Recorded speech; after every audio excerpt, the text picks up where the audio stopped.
Well, first of all, the essential question here is how do we recognize and avoid biased samples?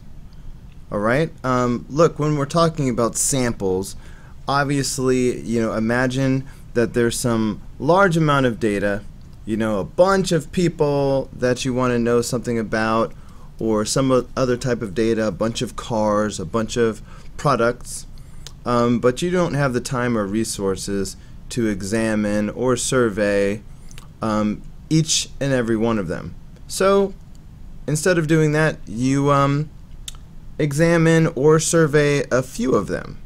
That smaller group that you're looking at is called the sample, and the entire group that you're interested in is called the population. Now, what does it mean to be biased or unbiased? Well, in statistical terms, when we're talking about a sample and how it compares with the population, a sample is unbiased if it is very similar to the population when you look at the mean, the standard deviation, and the distribution, or the shape. Alright, unbiased is what you want. The whole point of looking at a sample is to get an idea of what the population is like. And an unbiased sample will be very similar to the population, so that's what you want. If the sample has a very different mean, or a different standard deviation, or a very different distribution, meaning a different shape than the population, then it's considered a biased sample. Alright? It does not represent the population very well. It's off, it's skewed, it's messed up. Biased is something you want to avoid. Now, just a few tricks to have in your toolkit. Know this: large populations will usually have a normal distribution. And by normal, in this case, we mean a bell-shaped distribution. This is not an ironclad 100% rule, but this is very, very typical. If a sample does not have a normal distribution, you should be suspicious that it may be biased. So, for example, looking at example 1 here, let me move this down.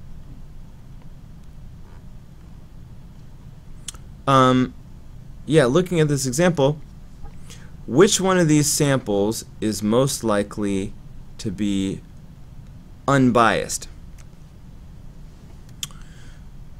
Let's see. Well, remember, a population is usually a bell-shaped curve, a normal curve. So the one that's most likely to be unbiased will be the one that has a nice bell-shaped distribution to it. Ding, ding, ding, D. D is most likely to be unbiased because it matches the typical look of a population. It has a nice bell-shaped distribution. Again, that's not a 100% rule, but it works a lot of the time. Something to keep in mind. Alright, moving on. Now, for the rest of this lesson, we are really going to be talking about methods of data collection. Okay? And you should be thinking about things like giving surveys to people to find out what their opinions are, or some way of examining products to see how, some sort of evidence of what they are and what they are like. But there are 4 main methods of data collection, and some of them are more likely than others to lead to bias, which is bad. One method of data collection is called convenience. Convenience is just like it sounds, just doing what is easy, what's right in front of you. For example, I'm a school teacher, so if I have a class right in front of me, and if I want to know what the school feels about a proposed new schedule, But rather than trying to go around the whole building and ask all the students in the school how they feel about the schedule, I just ask the class that I happen to be teaching at that moment. That would be convenience. Or if I am a store owner and I want to find out how people feel about the music that I'm playing in my store. If I just ask the first few people that walk in the door what they think, that would be convenience. Or, if I am a farmer, I think we're going to look at this example a little bit later. We'll come back to that. Convenience. All right. Self-selected is the second method of data collection. Well, back to convenience for a second. Convenience very often leads to bias. And here's why. Very often the group that happens to be right in front of you, the convenient group, has more in common than the general population. Using the example of being a teacher and just surveying my class, well, in a high school like the one where I teach, we've got freshmen, sophomore, juniors, and seniors. And freshmen have a lot in common, and sophomores have a lot in common, and juniors and seniors, they have different priorities. And scheduling wise, for example, seniors would be thinking about work release programs and things like that, whereas that really doesn't pertain to freshmen. So they have different issues when it comes to the schedule. But usually a single class is a class of all freshmen or all sophomores or all juniors or all seniors or something close to that. So by just picking the group in front of me, if it happens to be a class of all freshmen, that is going to be a biased sample because the population of the school is not all freshmen, and so those freshmen, they all have too much in common with each other. They don't well represent the school as a whole, being all freshmen, and the school is not all freshmen. So that's just one example of how convenience can mess you up. One other just quick example off the top of my head. If I wanted to get a feel for the heights of, let's say, I'll just pick a grade. Let's say juniors. In fact, I'll be even more specific. Say if I wanted to get a feel for the heights of 11th grade males at my high school. The heights of 11th grade males. Now, if I just grab the first bus load of people that arrived at the school building, just whenever I happened to think about it, and I decided to look at all their heights, that could lead to a biased sample. I'll give one quick extreme example. Let's say the first bus that pulled up happened to be the basketball team. Well, those guys are exceptionally tall, and so they all have that in common. They are significantly taller than typical students, so if I use them as my sample, they are not going to represent very well the school as a whole, because they're much taller than your average student. So convenience will often lead to bias, so we want to avoid that. Self-selected, that's where people volunteer to give you information.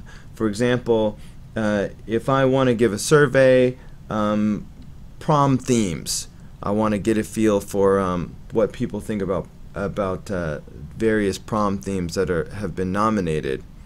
It would be self-selected if I just set up a table in the cafeteria and with a sign saying, come vote for prom theme, come fill out the survey, and then just whoever feels like coming, they can come in and give their input, but it's completely up to whoever feels like coming. That's what self-selected is. Look, self-selected often leads to bias for the reason that very often people that feel strongly about an issue, they're going to be the ones that will bother and take the time to fill out the survey. Whereas it may be that the population as a whole doesn't really care, but the kids that don't care, or the population, the part of the population that doesn't really care, they won't be well represented because they just won't bother to fill out the survey in the first place. Okay, so watch out for self-selected. Now, systematic. An example of systematic data collection is you have some kind of a system. Instead of just taking the first 15 people that walk in the door and giving a survey to them, you might have some rule where you're going to pick every 10th person. So that's a little bit better than the convenience method, because that might avoid some of that, some of those examples where you're getting a whole busload of basketball players and that type of thing. Because if you're skipping, then you're gonna presumably wind up getting a person from this bus, a person from that bus, a person from a different neighborhood. So you're gonna get more variety, and that's gonna be less likely to be biased than convenience. But systematic is still not the best. It's kind of, I guess, the second best. It's better than self-selected, better than convenience in terms of avoiding bias. But the best thing that you want to do if you want to avoid bias is, drum roll please, random. You want a random sample. Okay? Now, a random sample, to be truly random, every single member of a population has to have an equal chance of being selected. So, for example, back to the example about wanting to know what the student body feels about a proposed schedule, like a schedule change. If everyone in the school, all the students were assigned a number, and in my school, all the students have a number. There's their lunch ID and there's their student ID number. So if you let a computer randomly generate 50 numbers, and whoever's numbers came up, they were called in and given the survey.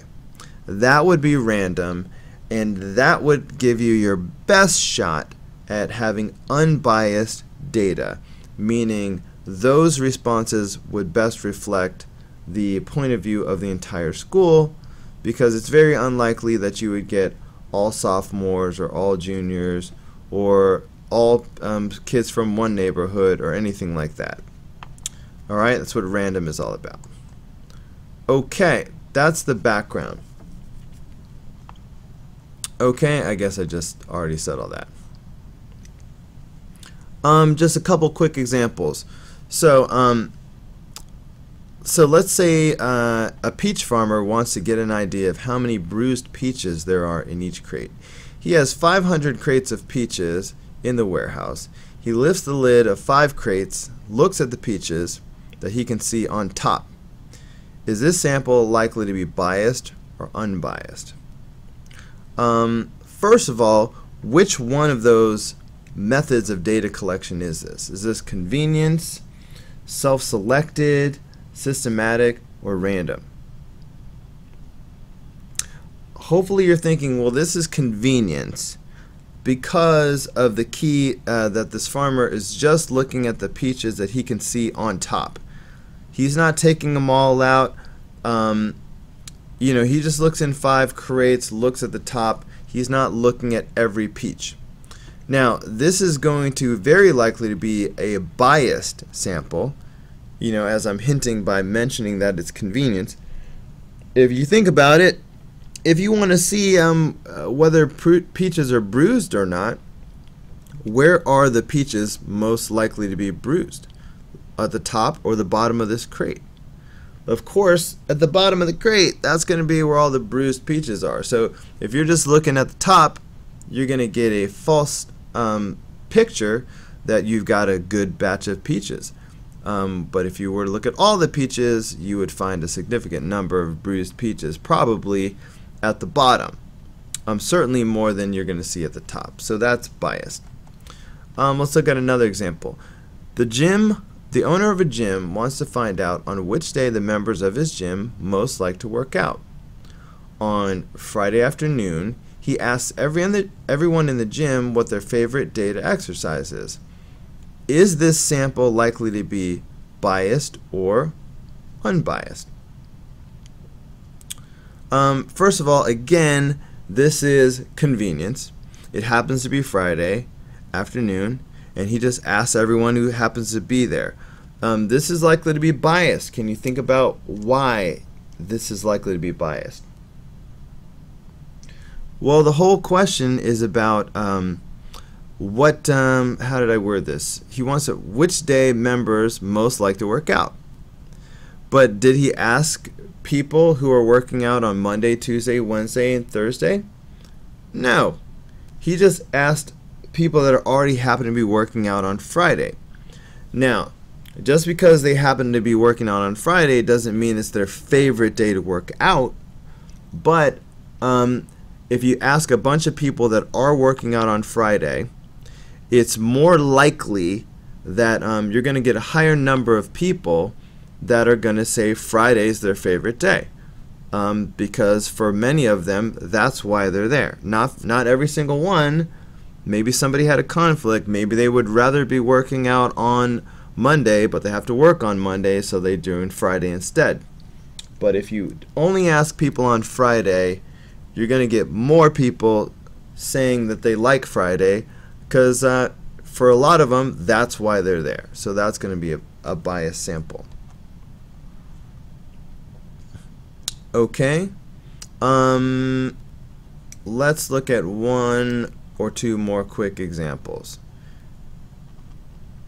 Alright, we're just going to say biased or unbiased, and go ahead and try to tell me which of the four data collection methods is being used.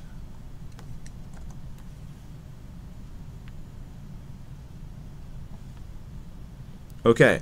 A gym is conducting a survey to find out how often members attend the gym each week. A gym employee asks every other person attending the gym on a particular weekend. So which method is this that we're talking about? Well, it seems like systematic, because he's asking every other person attending the gym. It also might be sort of mixed with convenience, because he's just asking the people on a particular weekend. So this is definitely going to be biased. Even though it's systematic, he's asking every other person, he's only asking people that were on the weekend. What about the weekday people? One or two more examples. Fulton County is thinking of closing the music department to save money. They want to know what people think about the idea, so they post a survey on their website, which people can submit. Alright, which one of those data collection methods is this? Is this convenience, self-selected, random, or systematic? This is an example of self-selected. Alright, this survey is just posted on a website. People are, if they're just volunteering to do this survey, if they happen to go to the website, if they happen to feel like taking it, no one is being specifically requested to take the survey. So it's definitely self-selected. Now again, this is likely to be biased, and this is a good example. Remember, the thing about self-selected is the people that don't really care one way or the other, they're not likely to fill out the survey. So say if you are a student, or if you're the parent of a student who is in the music department, you know, they're in band, they're in orchestra, they're all about the music department, they are going to jump on that survey and fill it out and say, no, no, no, do not get rid of the music department. We love the music department. It's so important. But if you do not have a student that's in the music department, or if you're not in the music department yourself, there will be fewer people that are going to bother filling out the survey if it doesn't directly affect them. So you're likely to get a bunch of responses saying, please do not take away the music department, but that's not necessarily reflecting the views of the whole population, because of all the people that didn't really care just didn't fill out the survey. So that is why self-selected often leads to bias. Okay, one more example. A company wants to know how often its employees use the company's cafeteria for lunch. The company asks employees that have just finished eating lunch in the cafeteria on Friday. Which method is this of data collection? Sounds like convenience, right? They happen to be sitting there on a Friday, and they get asked this question. Definitely going to be biased. Again, they're only asking people. They're asking people that are using the cafeteria.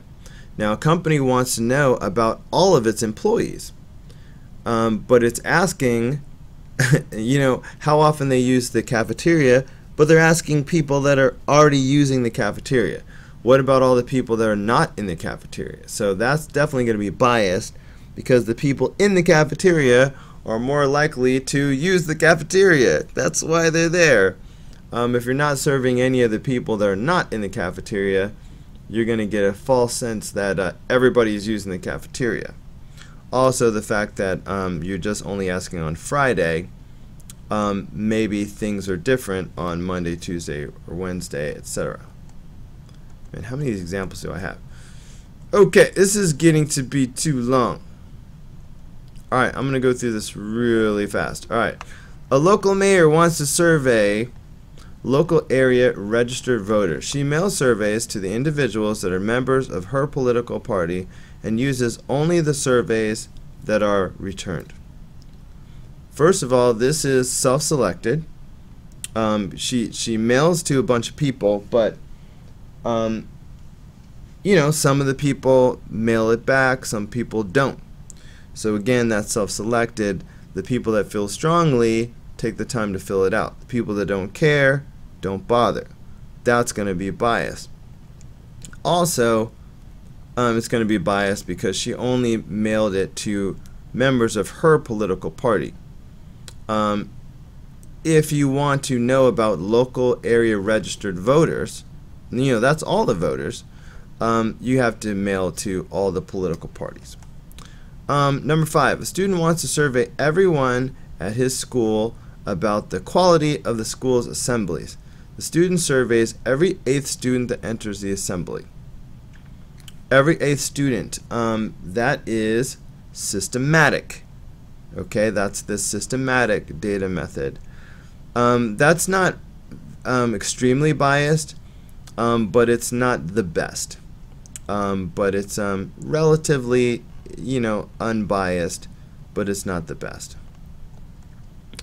The same student from number 5, instead of doing the systematic thing, uses a random name lottery and chooses 125 students and teachers to survey. Imagine, how they do the lottery with the ping pong balls. All right, imagine that somehow everybody has a ping pong ball. So they randomly choose 125 students by ping pong ball. That would be, obviously the word random gives it away, but that would be an example of random sampling. And that is what you want to do if you want a truly unbiased sample. Alright, this lesson is getting too long, so I'm going to stop it there. Hopefully you got a good feel for what sample bias is all about, and hopefully you're taking away from this that the best way to avoid bias, where meaning that your sample does not very well represent the population, is, if you can, try to do a truly random sample where every single member of the population, like for this example, every single student would have to have a ping pong ball for this to be truly random. And that's the best way to get unbiased results. Alright, I hope that was helpful, and I will see you on the next video. I'm going to make another video that has specifically a few more problems in it, but this is definitely the video that you wanted to watch first.